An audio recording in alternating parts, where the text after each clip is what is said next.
delighted to welcome Dr. Lucy Ryan as my guest this week.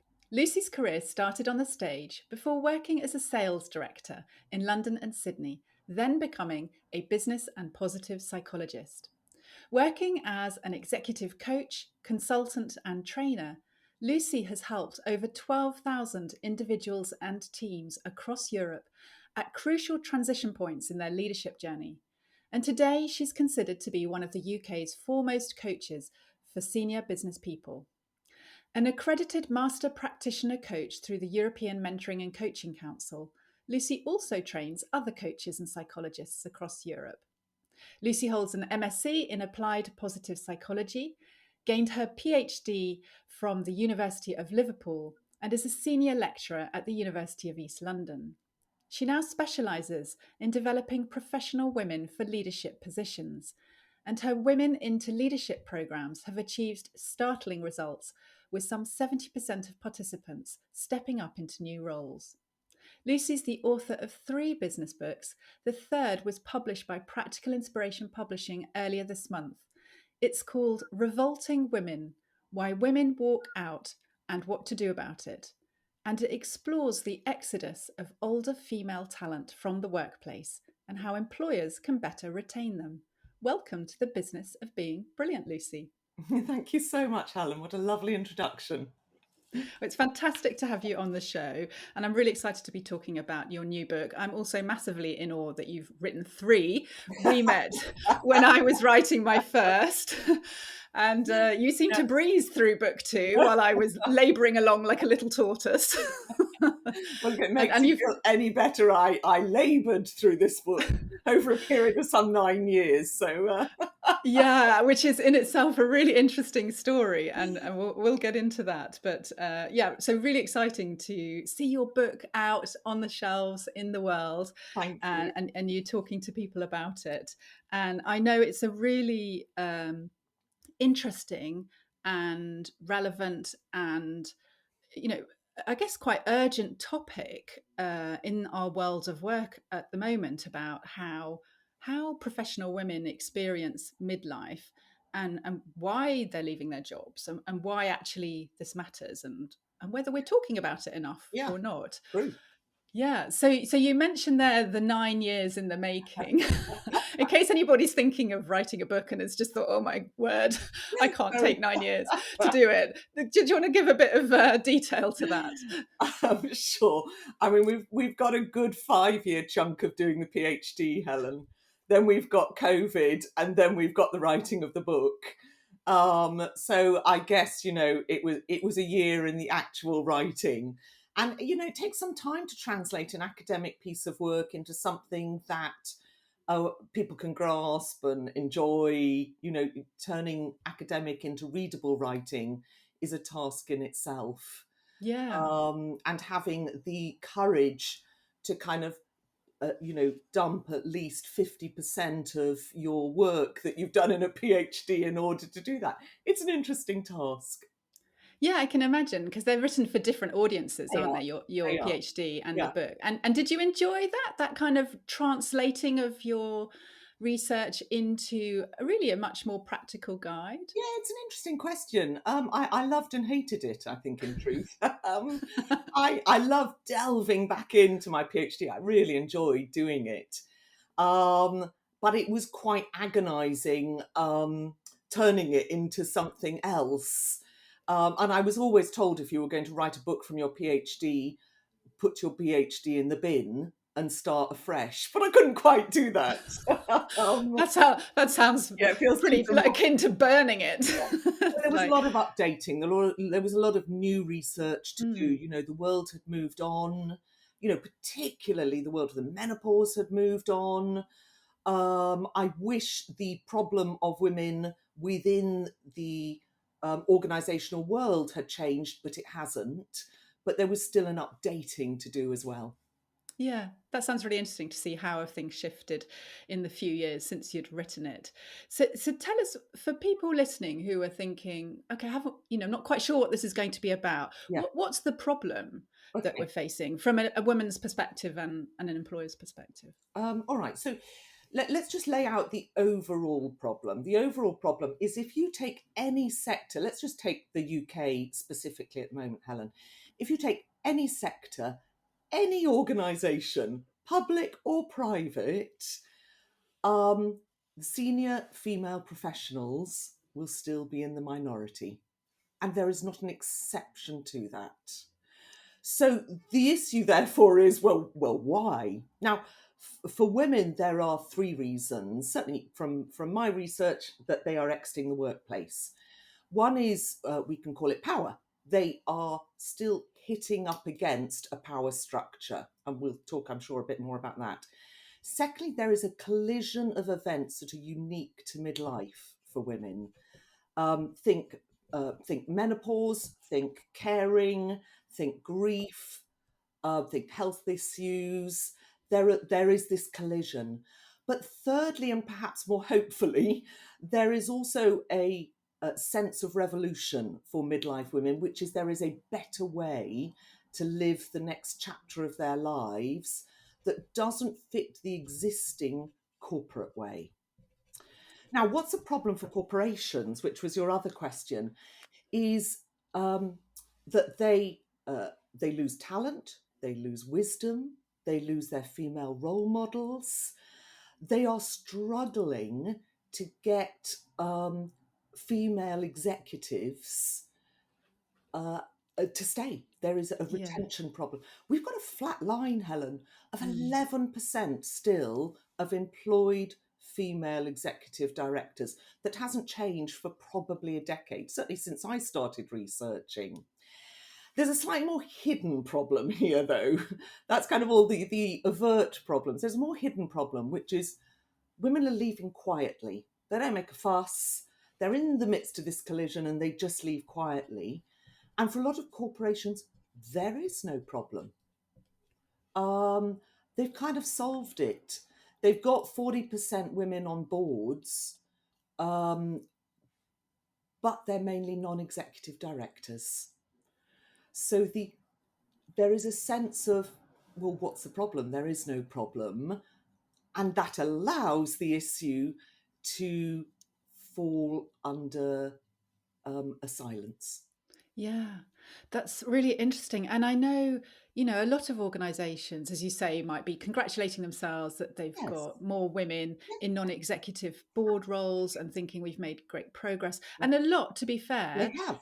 have put a huge amount of effort Yeah, into, improving their gender balance generally in organizations. yeah, But I think what's really interesting about your book and this topic is that you're looking very specifically at kind of midlife and later stage careers yeah, and the whole question of gendered ageism as yeah, well, yeah, which so it's this kind of particular segment of female talent, isn't it, yeah. with its own set of issues that people aren't aware You're of. so right, and organisations. You are absolutely right. Organisations have put a huge amount of effort into diversity and gender and women into leadership, but this issue of gendered ageism slips under the radar a lot. Yeah, Um, and that is, I mean, we they call gendered ageism a double whammy, which is that you are female and you're old. I actually think it's a triple whammy, which is you're female, you're old, and you don't want a full-time career. And there is still what I would call a full-time foolishness in most organizations, which is to be a senior leader, you need to be full-time. And for a variety of reasons, you'll often find that women at midlife find that bit almost impossible. yeah, it is by far and away one of the, if not the most biggest stumbling block, right? Is this that prevalence of not just full time, but full on, Yes. over committed, massive family sacrifices, Yeah. me time sacrifices if you're in an executive role. Yes. So let's come back to midlife. Mm. How Sure. how do you define midlife? How do we know if we're in midlife? I'm pretty sure I am. Well, I'm fairly confident I am. Mhm. But for someone listening, is there a kind of, is it just about age or is it about other stuff as well? I think the easiest way to do it is age. Okay. Because if we talk mid-career, it's actually a different age. So midlife is broadly 45 to 62 years of age. Okay. Some scientists disagree, but mostly people are in agreement it's 45 to 62 years. Gosh, that's interesting because I wouldn't have guessed it would have stretched as far as 62. But of course, we're now all living much longer lives. Yeah, And so it's challenging our own notions of our different life stages. exactly right. So, it might even extend even further to 65, but, I think we wouldn't fall on the wrong side of scientists if we called it 45 to 62 years. Yeah. Yeah. And in the book, you talk about how it's not just about age, but often it's about, the midlife is a point of transition or a threshold. And there are almost different phases to midlife as well. Can you There are. unpack that a little bit? Well, certainly what I found for women, there was a very distinct, almost three-step phase for them at midlife, which I defined as um, to stop, to pause, to change. And for the reasons, the different collisions that they find, there is a sense of, I, I actually need to stop the clock here. I need to take a breather. Mm, And then there's a sense of pause of what's going on. What am I doing? I need to sort out my own health. I need to care for parents. I need to sort out my children. We've got a lot of obviously older motherhood going on, plus a very sharp spike in mental health challenges for our older children or young adults, um, and grief. So you've got this collision of circumstances, a kind of perfect storm going on mm, that causes this pause. And then there is this beautiful sense of the third phase of to change, which is this revolution, the kind of revolting women of I want to do something different. I have an energy, I have a desire to still work, I have a desire to do something different, to have creativity in my life and mastery, and to put something back as well. yeah. It's so interesting to hear that, and I definitely come across that myself in conversation with so many women in that age bracket who have paused and taken stock and made often quite a significant change to their work or their home life or I guess their priorities, Yeah, but who all say, I've got more energy and drive now yeah, than I ever had, yeah. and loads of ambitions and unfulfilled dreams that they're going out there chasing. And it reminds me of something you said in your book about how, as we approach 60, say, many men who may have been working full time Oh, for probably best part of 4 decades, um, start to view that time of life as a winding down yeah. phase. But actually, women have a career clock that ticks differently, and actually, there's just switching gears into a whole new phase I that it know. doesn't. They don't plan for that to be a gentle decline of their working commitment. And it fascinated me that there was hardly any research on this. Yeah, It's like we're working at midlife on different career clocks. yeah, So we've got, and stereotypically, I get I'm talking often stereotypically here. Men have a full time linear career, get to a midlife or certainly 60, and they're quite happy to go, okay, I'm switching gear, I'm turning off, I'm going to go and do nothing. hit the golf course. Yeah. Yeah, or And you whatever. get women who have had, zigzag, squiggly careers who then do this stop, pause, and then go, woohoo, what next? And they're ready to be brilliant in a different way. I think the sad truth sometimes in this, Helen, is that they often want to do it in their firms. Yeah, They want to stay. I was staggered that 70% of the women I interviewed wanted to step up. They didn't want to exit. They wanted to stay and do something, but they either couldn't find a way back in, having paused, or they couldn't find a role that would give them the enjoyment and flexibility that they wanted and needed. Yeah.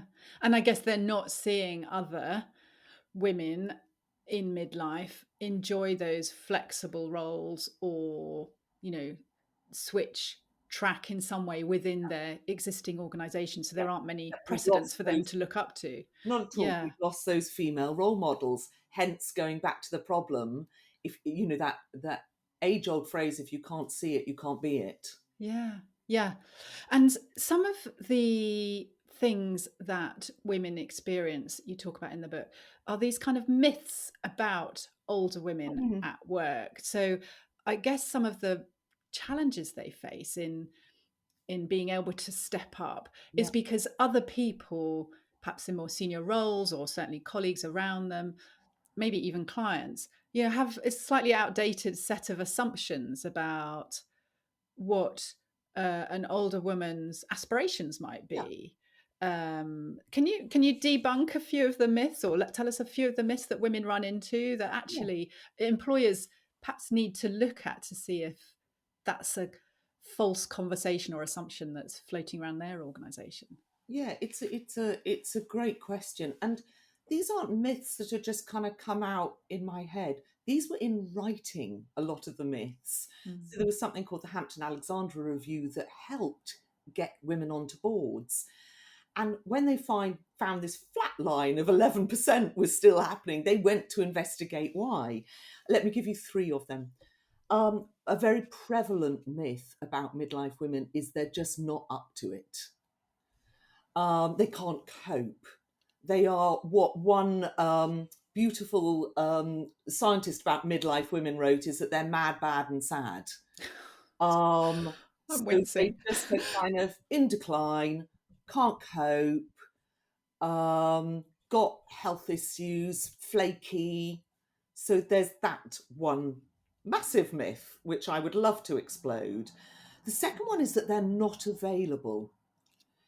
And that is either because we've got this myth of the empty nest, that women will just flee. You know, suddenly their kids go, they flee, they're off having a lovely time.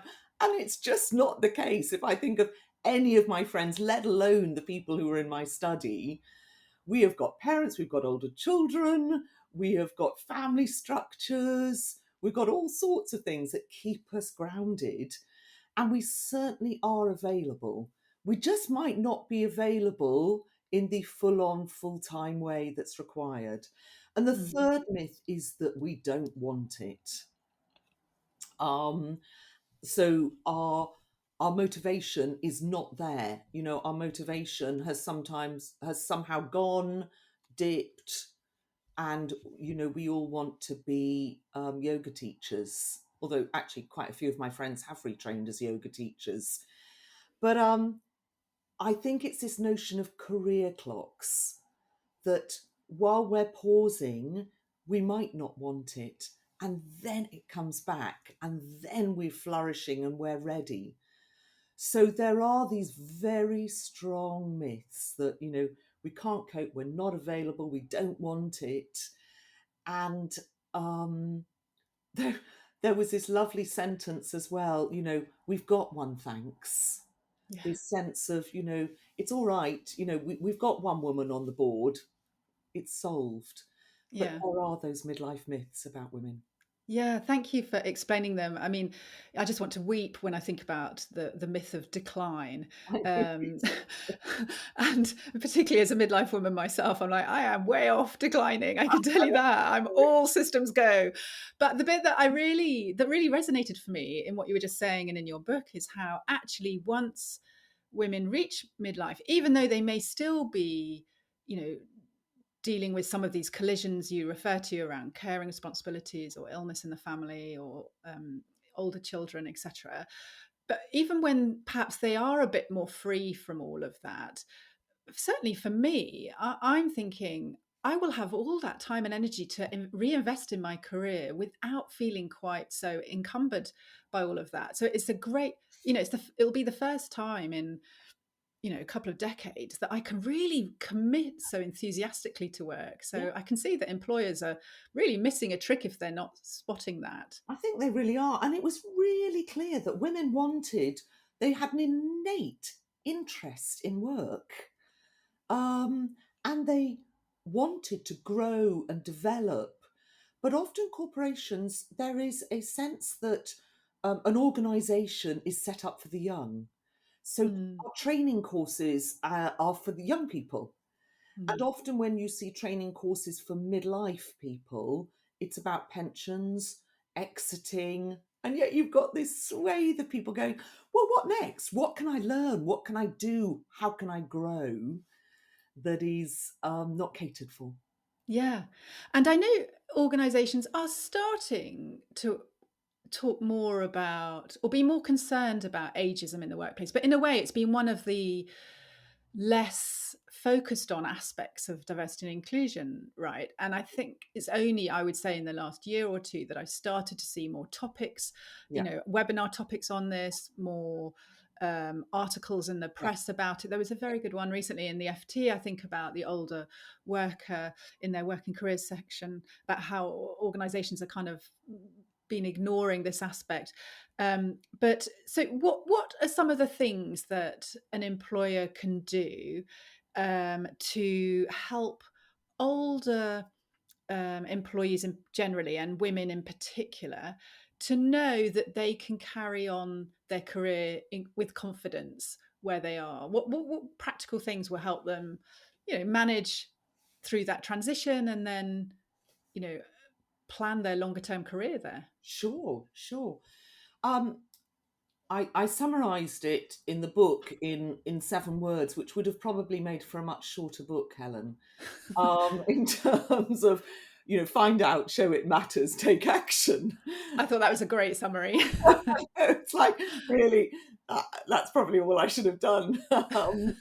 And uh, so there's a sense of find out, what is the issue in your organization? We've got to take it, if you're going to do this, you've got to take it seriously. So gendered ageism has to be added to the diversity agenda, and find out what is actually happening in your organization. Where are you losing women? Where are you retaining women? Commonly, it's the result of a lot of broken rungs in the ladder, but at the kind of midlife stage, what's causing them to leave or not? So there's that sense of find out what's the problem, what are the stats, what are the blocks, what are the enablers. Then I think that show it matters. A great thing to do that some companies are doing is conducting midlife check-ins, recognizing that this is a unique age and you can suddenly lose your women quite suddenly, and you haven't catered for it. You think they're on a career path up and then they go. So there is a sense of doing a check-in and finding out what actually is going on in their lives, um, and what actually, where do their aspirations lie here and now and in the future. And then I think there's a sense of taking action, which is a development of what I would call creative midlife career paths that isn't just full-time, full-on, but enables a creativity at this age, so that we start to realize that midlife women have a passion and an energy and desire to work, um, but they also want growth and development. Yeah. And so that last part is looking more creatively at job design, working arrangements, because we're still quite narrow in Very narrow. how we design jobs, despite the fact that post COVID we're all a bit happier with remote working. Yeah. But the role design, the job design, how many days a week people work for, particularly the time element of that, And hasn't really more evolved a great deal. senior, well, certainly within senior leadership teams, Helen. I Yeah. think at lower levels in an organisation, we're used to getting a bit more flexible here. Yeah. My observation is once you get to a senior leadership team, it's very static, it's very full on, full time. And I know few organisations who are really experimenting well with that. But it's shifting Yeah. gradually. And I think that will come from our male executives as well as our female executives as well. Yeah, because in the end of the day, trying out these new shape role is going to benefit everybody, Yes. right? Yeah. It's going to help younger people in their careers look Yeah. up and say, I can see what's going to be possible here in 10, 20 years time. Yeah. And it's going to help men too, who, may well themselves have partners they're supporting, or older children they're, helping through tricky stages in their young adult lives, etc. And I love the idea of the midlife check-in. That's a great thing to suggest, and it reminds me of a conversation I had with a senior female professional in the banking sector when I was researching for my book. And she said to me, the thing that nobody talks to you about that I would love, because I asked her what would she most like to change, Mm. and she said, I'd like my employer to sit down with me just for a really open conversation once a year, maybe even once every 2 years, but certainly ideally once a year, and just ask me, what are the things I want to have a shot at in the next 5 or 10 years? It's not about, next year, what's in my objectives and development plan. It's big sky thinking. It's Yeah. like, what are my dreams? What are my ambitions? What am I worrying about? I know. And those kinds of check-in conversations don't tend to happen. They're much more structured and about today and tomorrow and the next 6 months. Agree. And I can think of at least 3 interviewees. I think of someone like Kristen, who just, there she is, HR director, big media organisation, and then just gets bored and has conversations, but it's just, about just a linear stepping up. Mm. And it's like, but what else could I do? What Mm. what else can I do to feed all these different areas of my life? Yeah, yeah. So there you go. Some great questions to ask your senior women. And Mm. if somebody's listening who may be a woman, maybe a man, who is thinking, a lot of this is chiming with me, Mhm. and I'm kind of in the thick of it right now, and I'm not sure how I'm going to emerge from it.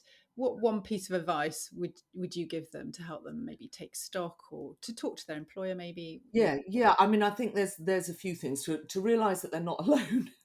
um, that might or might not help, and that the perfect storm will end. It is temporary. This collision, this storm, it's temporary. And I know so many people have said, God, I wish someone would have told me that. I wish someone had told Yeah. me it will end. Third thing I would say is don't leave quietly. If you're going to leave, don't just leave. Be visible, be vocal, talk about this, um, and try to talk to their employer and encourage some degree of systemic change. I don't know if you remember the story in my book of Laurie, who goes down in the lift. She's resigning. Yes. She meets her colleague. It was so powerful. She's about to resign. Her colleague is about to resign. They have a coffee. They create a job change, go back into the lift, and manage to realise it. So change can happen. It was almost like a bit of a kind of fairy tale story. So I think there's you're not alone. It is temporary, and talk to your employer, um, because change can happen, but not if you're silent about it. Yeah, that's such good advice and so positive as well. And I think that's something that the book left me with. Although some might say, oh, it's talking about midlife collisions and all these difficulties that women face, Mm. you could construe it as a slightly depressing Mhm. scenarios, but actually it's a book full of positivity and hope and Good. encouragement, and the sheer potential that's there for the taking. Yes. So it's a very invigorating read from that perspective. Good. Good. And and if people have really enjoyed listening and want to follow your work, or want to talk to you about their own midlife transition, or they're a business or HR leader thinking, oh, we know we need to pay attention to this in our organization, how can they get in touch, or find out more from you? Okay, so they can follow me on LinkedIn is the easiest way, Dr. Lucy Ryan. They can email me at my company Mindspring, so that's lucy at mindspring.uk.com. They can follow me on my other website, might be easier, lucyryan.co.uk, and my email addresses are there. They can buy the book on Amazon and they can contact me from there. They can also buy it from Practical Inspirations Publishing. So there are all those ways to find me. Fantastic. And I'll put all those links in the show notes so people can find them easily.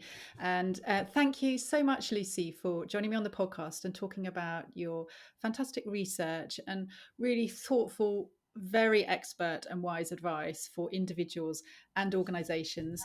I've really, in particular, loved hearing about the concept of different career clocks for men and women, the advice to conduct midlife check ins, and last but definitely not least, to leave loudly if you are going to leave.